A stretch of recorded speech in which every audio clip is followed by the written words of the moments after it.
Bismillahirrahmanirrahim. Friends, today I've brought you a comprehensive English speaking course. ये course 30 days पर मुश्तमिल होगा and this is the day 1 of our speaking course. Friends, जैसा कि आपको मालूम है किसी भी न्यू लैंग्वेज सीखने के लिए उस लैंग्वेज की ग्रामर एक इसेंशियल रोल प्ले करती है। इसी तरह इंग्लिश लैंग्वेज सीखने के लिए भी एटलीस्ट बेसिक इंग्लिश ग्रामर आना ज़रूरी है और इंग्लिश ग्रामर में सबसे ज़्यादा इम्पॉर्टेंट जो है वो टेंसेस होते हैं। अगर आपने टेंसेस कम्प्लीटली सीख लिए, सही तरीके से सीख लिए, आपके सारे कॉन्सेप्ट्स क्लियर हैं, तो फ्रेंड्स समझ लें आपने 50% ऑफ इंग्लिश ग्रामर समझ ली है। लेकिन फ्रेंड्स, टेंसेस शुरू करने से पहले मैं ये चाहता हूँ कि टेंसेस की जो फॉर्मुलेशन में चीज़ें इस्तेमाल होती हैं एटलीस्ट उसका आपको बेसिक नॉलेज होना ज़रूरी है, क्योंकि अगर आपको उसका बेसिक नॉलेज होगा तो टेंसेस आपके लिए बहुत ही ज़्यादा इजी हो जाएंगे और आपका हर कॉन्सेप्ट क्लियर हो जाएगा। मैं आपको कुछ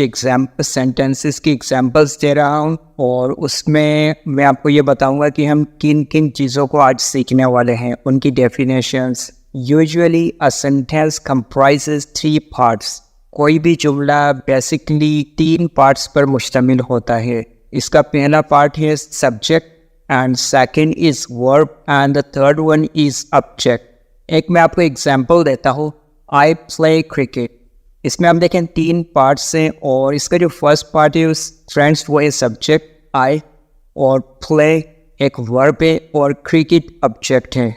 कुछ और एग्जांपल्स देख लेते हैं friends. The chair is broken. इस एग्जाम्पल में आप देखें इसमें भी तकरीबन 3 ही पार्ट्स हैं सेंटेंस के, लेकिन इसमें एक ऑक्सिलरी वर्ब यूज़ हो रहा है और ब्रोकन एडजेक्टिव यूज़ हो रहा है। Another example, an elephant walks slowly. इसमें फ्रेंड्स एक एडवर्ब यूज़ हो रहा है, हाथी स्लो चलता है। And third one is I can play cricket. इसमें एक नाउन यूज़ हो रहा है आई। फ्रेंड्स, सब्जेक्ट या नाउन ऑलमोस्ट एक ही चीज़ होती है, उसमें आप कंफ्यूज नहीं होइएगा। एंड फोर्थ वन एग्जाम्पल देख लेते हैं। Sara is a good student. She wakes up early in the morning. She goes to the college every day. She comes back to home at 1:30 a.m. Friends, इधर देखें हमने एक दफ़ा noun use कर लिया सारा। सारा is a good student. So instead of using सारा over and over, हम इसको रिप्लेस करके यूज़ कर रहे हैं she. She wakes up, she goes to the college, she comes back to home. तो इस तरह जब हम यूज़ करेंगे तो उसको हम प्रोनाउन कहते हैं। सो फ्रेंड्स, अब आप इन सारी चीज़ों के बारे में जानेंगे कि नाउन क्या होता है, प्रोनाउन क्या होता है, एडवर्ब क्या होते हैं, एडजेक्टिव, सब्जेक्ट, वर्ब, ऑब्जेक्ट। और आई एश्योर यू कि इन सारी चीज़ों को जानने के बाद आपके लिए टेंसेस बहुत ही ईजी हो जाएंगे। और दूसरी बात यह है कि भाई इन सारी चीज़ों के जो इंट्रोडक्शन आपको दूंगा वो बहुत डीपली नहीं दूंगा, सिर्फ इतना ही दूंगा जितनी आपको ज़रूरत है, ताकि आप कंफ्यूज ना हो और हर चीज़ आपको इजी लगे और आपका इंटरेस्ट बढ़े। सब्जेक्ट को हम कुछ इस तरह से डिफाइन कर सकते हैं, द पर्सन और thing that is being discussed is called a subject. किसी भी शख्स या चीज़ जिसके बारे में हम बात कर रहे हो वो सब्जेक्ट कहलाता है। फ्रेंड्स, इसकी एग्जाम्पल कुछ इस तरह से रहेंगी, he, she, it, I, you, we, they और एनी नेम। ये सारी जो हैं वो बेसिकली सब्जेक्ट होते हैं। एनी नेम्स मीन्स किसी भी शख्स का नाम, किसी चीज़ का नाम, किसी जगह का नाम, किसी एनिमल का नाम। कुछ एग्जाम्पल्स हैं वो आप देख लीजिए। आई कैन प्ले क्रिकेट, इसमें आई जो है वो सब्जेक्ट है। द चेयर इज़ ब्रोकन, इसमें चेयर जो है वो सब्जेक्ट है। Karachi is a beautiful city, इसमें कराची जो है वो सब्जेक्ट है। The cat can run fast, इसमें कैट जो है वो सब्जेक्ट है। And friends, at the time of the teaching जब हम पढ़ा रहे होते हैं तो बेसिकली हम सब्जेक्ट को इस तरह भी सिम्बलाइज करते हैं, जाहिर करते हैं, या तो एस लिख देते हैं या फिर SU भी लिख देते हैं। समटाइम्स हम वर्ब को V लिख देते हैं या फिर VRB लिखते हैं। समटाइम्स हम ऑब्जेक्ट को जस्ट O से मेंशन कर देते हैं या फिर OBJ।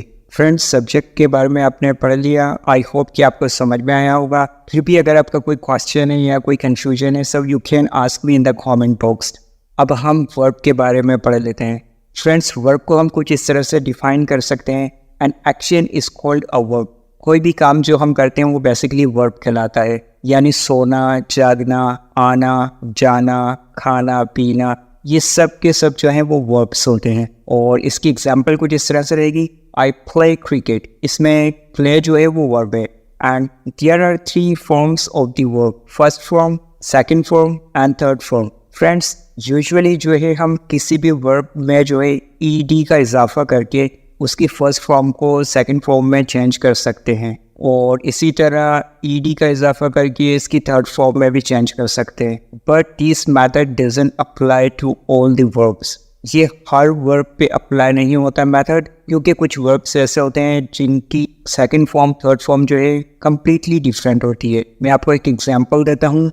गो, इसकी फर्स्ट फॉर्म हो गई गो, एंड सेकंड फॉर्म है इसकी वेंट, एंड थर्ड फॉर्म है इसकी गॉन। फ्रेंड्स यहाँ एक चीज़ और मेंशन करना चाहता हूँ मैं आपको, जब भी आप सेंटेंस बना रहे हो उसमें आपको वर्ब्स की फॉर्म्स का बहुत ज़्यादा ख्याल रखना है, क्योंकि वर्ब की जब फॉर्म चेंज होती है तो उस सेंटेंस की मीनिंग कम्प्लीटली चेंज हो जाते हैं।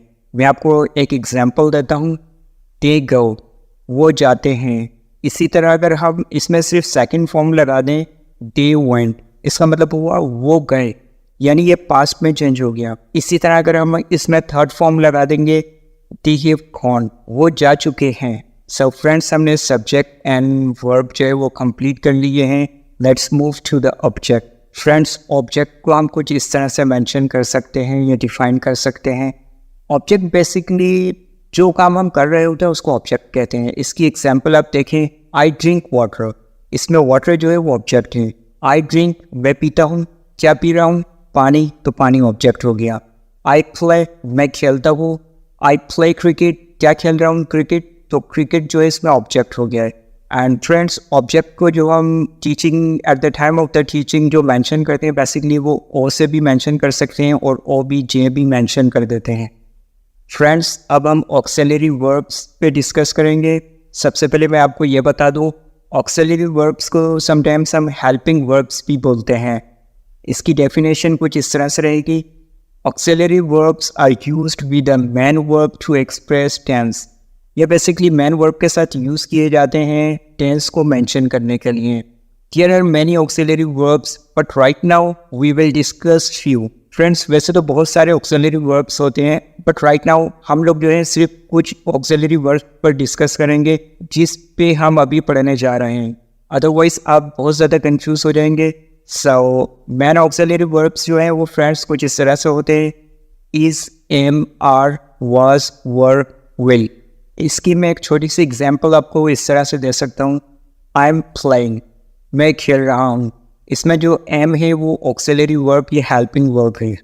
अब हम नाउन की डेफिनेशन देख लेते हैं friends. A noun is a word that represents a person, thing, concept और प्लेस। जैसे मैंने आपको पहले बोला था कि नाउन या सब्जेक्ट एक ही चीज़ है, इसमें आप कंफ्यूज नहीं होइएगा बिल्कुल भी।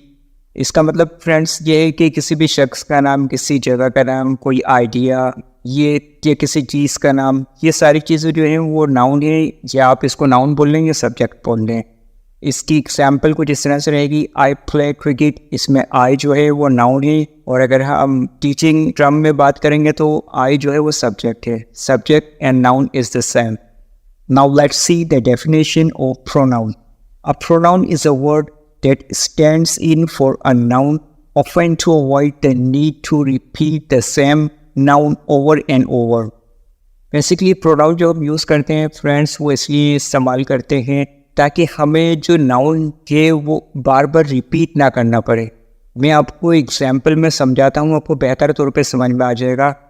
Sir is a good student, इसमें जो है नाउन सारा है वो हमने एक दफ़ा यूज़ कर लिया, उसके बाद बार बार ये यूज़ करने के सारा wakes up early in the morning, सारा goes to the college, सारा comes back to home, बार बार सारा यूज़ करने के बजाय हम इसमें एक प्रोनाउन यूज़ कर लेते हैं, और प्रोनाउन क्या है, शी है। अगर इसमें किसी मेल का नाम होता है, किसी बॉय का नाम होता तो हम उसमें ही यूज़ कर सकते थे। Kamran is a good student, उसके बाद हम यूज़ कर सकते थे ही wakes up early in the morning, he goes to the college, he comes back to home। तो ये प्रोनाउन होता है फ्रेंड्स। आई होप आपको बहुत सी चीज़ें क्लियर हो चुकी होंगी। फ्रेंड्स मैंने अपनी तरफ से पूरी कोशिश की है कि इन सारी चीज़ों को आपके लिए बहुत ही बेसिक और इजी वे में डिस्क्राइब करूं। अब आप जब क्लासेस शुरू करेंगे तो वो आपके लिए बहुत ही इजी रहेंगे, बिकॉज आपको ऑलरेडी हर चीज़ का पता होगा। एडवर्ब की अगर डेफिनेशन देखी जाए तो इसकी डेफिनेशन कुछ इस तरह से रहेगी friends. And adverb modifies the man verb.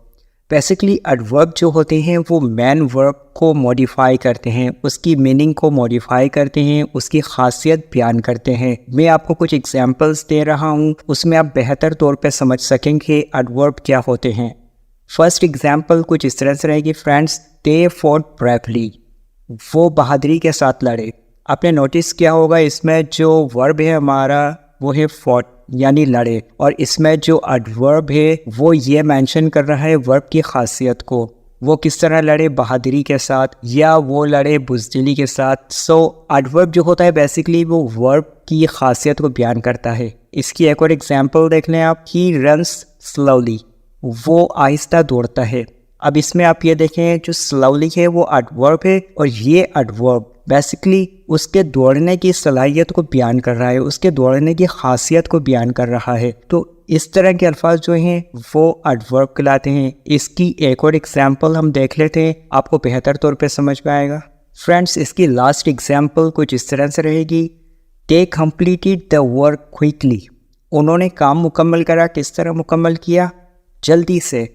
तो इधर जो है क्विकली जो है वो एडवर्ब है, और ये एडवर्ब बेसिकली वर्ब की खासियत को बयान कर रहा है। उन्होंने जल्दी से काम मुकम्मल किया या उन्होंने देर से काम मुकम्मल किया। तो इस तरह के जो अल्फाज होते हैं फ्रेंड्स वो एडवर्ब कहलाते हैं।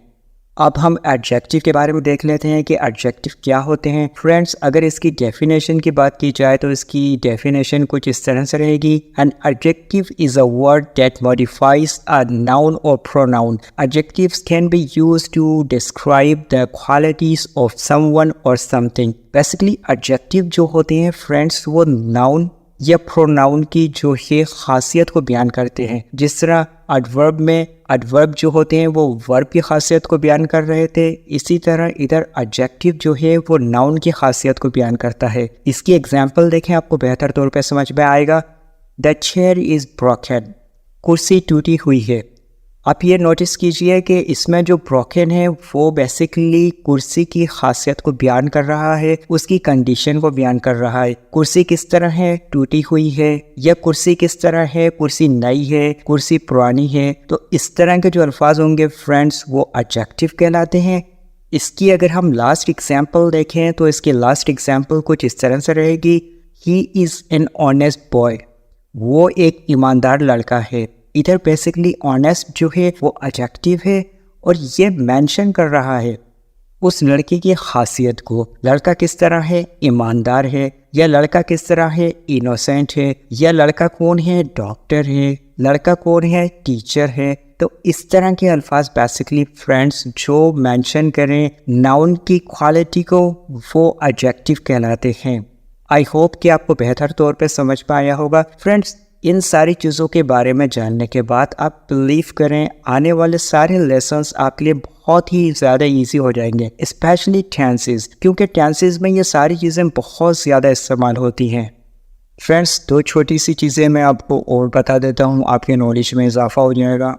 Present participle.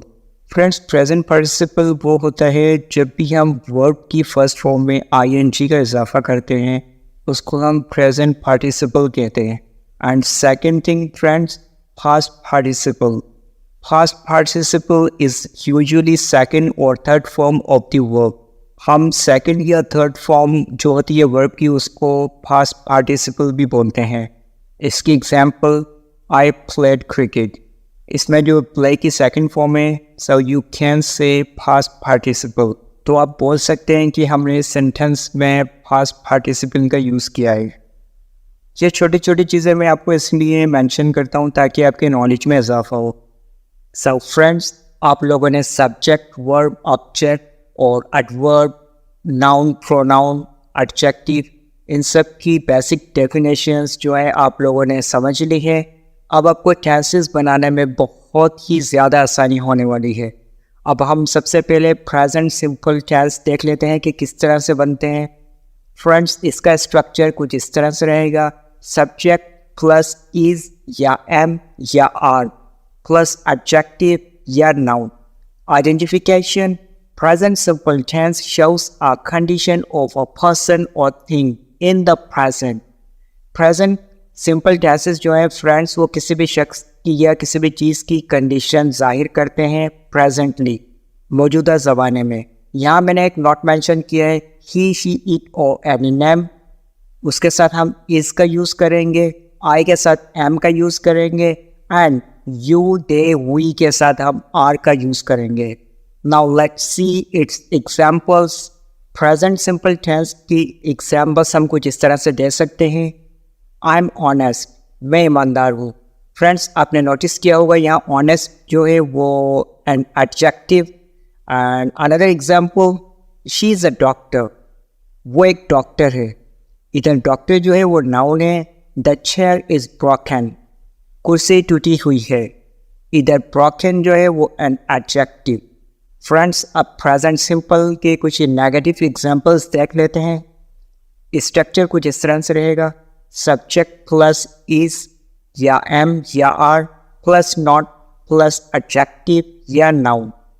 Now let's see its examples. I am not a doctor, मैं डॉक्टर नहीं हूँ। शी इज़न्ट ऑनेस्ट, वो ईमानदार नहीं है। द चेयर इज़न्ट ब्रोकन, कुर्सी टूटी हुई नहीं है। फ्रेंड्स, यहाँ मैंने एक नॉट मेंशन किया है। Short forms of the is not और आर नॉट। इज़ नॉट की शॉर्ट फॉर्म जो होगी वो इज़न्ट कहलाती है एंड आर नॉट की शॉर्ट फॉर्म जो होती है वो आर्नट कहलाती है। यहाँ मैं एक बात और मेंशन कर देता हूँ फ्रेंड्स, नेगेटिव सेंटेंसेस जो होते हैं वो बेसिकली इनकारिया जुमले होते हैं। ऐसे जुमले जिसमें हम किसी चीज़ का इनकार करते हैं। आपने एग्जाम्पल्स में नोटिस किया होगा कि शी इज़न्ट अ डॉक्टर, वो डॉक्टर नहीं है।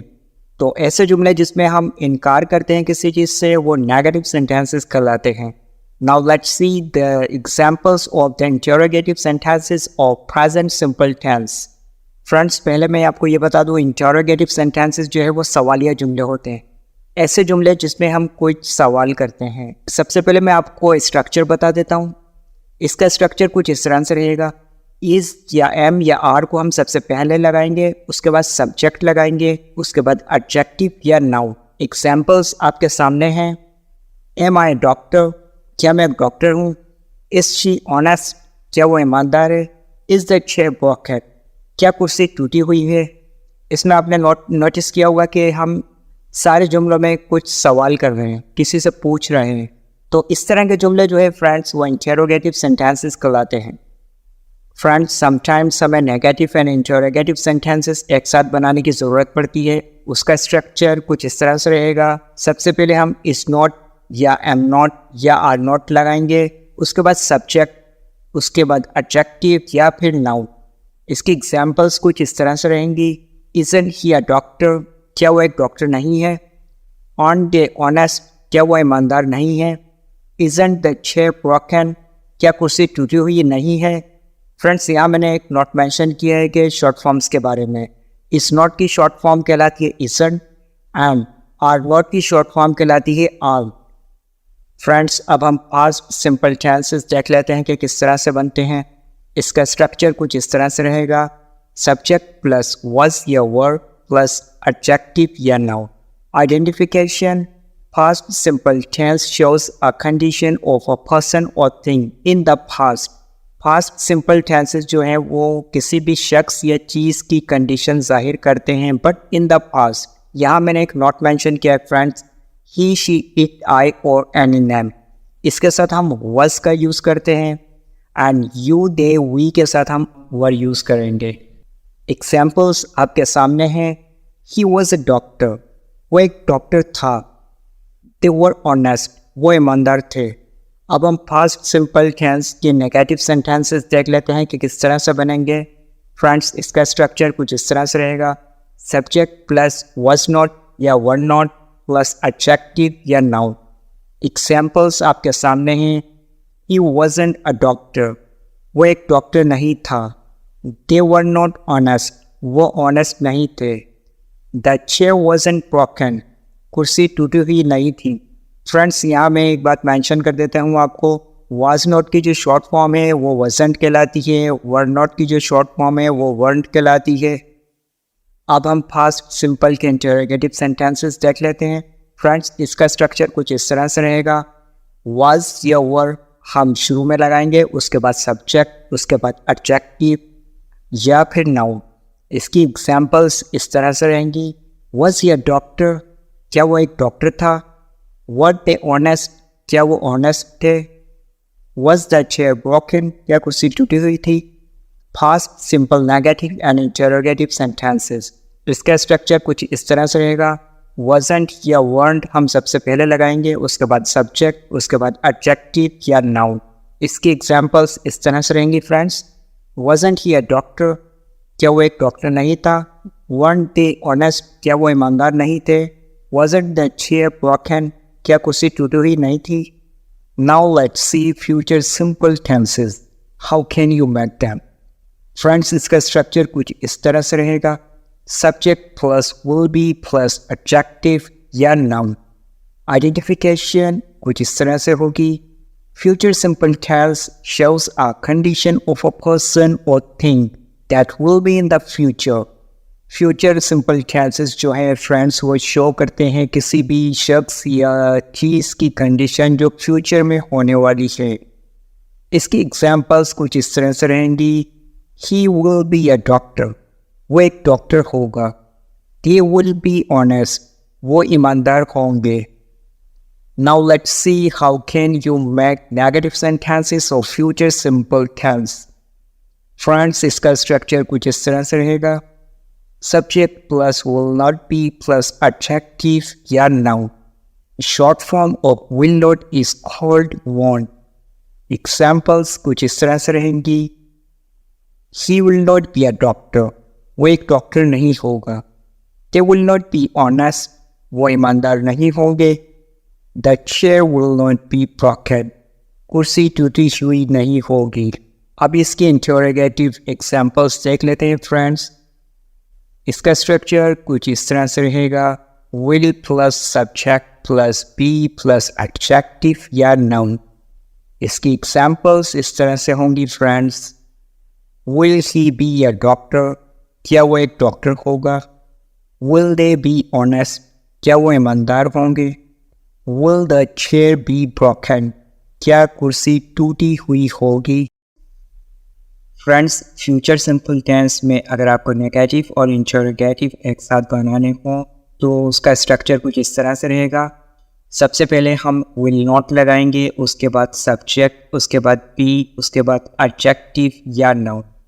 इसके एग्जाम्पल्स कुछ इस तरह से रहेंगी friends. will not he be a doctor, क्या वो एक डॉक्टर नहीं होगा। इसकी सेकंड एग्जाम्पल कुछ इस तरह से रहेगी। will not they be honest, क्या वो ईमानदार नहीं होंगे। एंड इसके लास्ट एग्जाम्पल कुछ इस तरह से रहेगी। will not the chair be broken, क्या कुर्सी टूटी हुई नहीं होगी। फ्रेंड्स, आप लोगों ने प्रेजेंट सिंपल टेंस सीख लिया किस तरह से बनाएंगे, इसके जुमले किस तरह से होते हैं। फास्ट सिंपल टेंस सीख लिया किस तरह से बनाएंगे आप लोग, इसके जुमले किस तरह से होते हैं। और फाइनली फ्यूचर सिंपल टेंसेस भी आप लोगों ने सीख लिए हैं।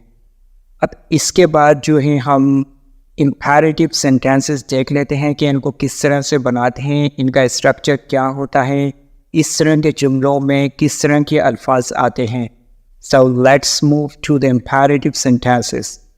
सबसे पहले हम imperative sentences का स्ट्रक्चर देख लेते हैं फ्रेंड्स, ये किस तरह से बनेंगे। imperative sentences बनाने के लिए आपको सिर्फ verb की फर्स्ट फॉर्म शो में लगानी होती है और कुछ नहीं करना पड़ता है। इसकी आइडेंटिफिकेशन कुछ इस तरह से रहेगी friends. An imperative sentence is a sentence that expresses a command, request, invitation, warning or instruction.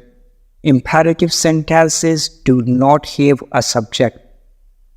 Basically imperative sentences वो sentences होते हैं फ्रेंड्स जिनमें हम कोई हुक्म देते हैं, कोई वार्निंग देते हैं, कोई हिदायत देते हैं या फिर कोई रिक्वेस्ट करते हैं।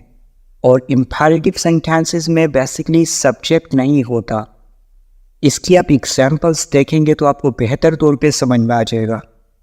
फ्रेंड्स, imperative sentences की एग्जाम्पल्स कुछ इस तरह से रहेंगी। प्लीज़ वॉश द डिशेस, बराए मेहरबानी डिशेस को वॉश कर दें या धो दें। आपने नोटिस किया होगा इसमें हम एक रिक्वेस्ट कर रहे हैं। And another example is close the door, दरवाज़ा बंद कर दो।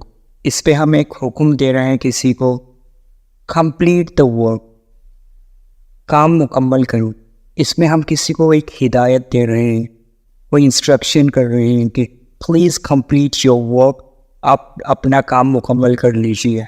And friends, basically imperative sentences में हम मुखातिब जो होते हैं वो उसी शख्स से होते हैं जो हमारे सामने होता है, बट हम उसको मेंशन नहीं करते।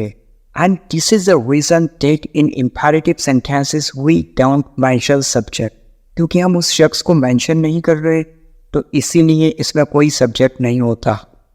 Now let's see how you can make negative sentences of imperative. Friends, इसका स्ट्रक्चर कुछ इस तरह से रहता है। सबसे पहले आपने डू नॉट यूज़ करना होता है, उसके बाद वर्ब की फर्स्ट फॉर्म। यहाँ मैं एक बात और आपको मेंशन कर देता हूँ, शॉर्ट फॉर्म जो होती है वो डू नॉट की, इट्स कॉल्ड डाउन। इसकी एग्जांपल्स कुछ इस तरह से रहेंगी friends, don't wash the dishes, बर्तन नहीं धो। डोंट क्लोज द डोर, दरवाज़ा बंद नहीं करो। डोंट कंप्लीट द वर्क, काम मुकम्मल नहीं करो। So friends, that's all in today's class. Next class में हम जो है वो बेसिकली टेंसेस को कवर करेंगे, present, past and future. Friends, मेरी पूरी कोशिश रहेगी कि मैं टेंसेस आपको बेहतर से बेहतरीन तरीके से समझाऊं और आसान से आसान तरीके में समझाऊं। एंड आई एश्योर यू, अगर आप टेंसेस को प्रॉपर्ली सीख जाते हैं, अगर आपके सारे कॉन्सेप्ट्स क्लियर हो जाते हैं, तो आप 60 to 70% जो जुमले हैं वो उससे बना सकते हैं, सिर्फ और सिर्फ प्रेजेंट, पास्ट एंड फ्यूचर के टेंसेस को समझने के बाद। तब तक के लिए आप अपना बहुत ख्याल रखिएगा। अल्लाह हाफिज़।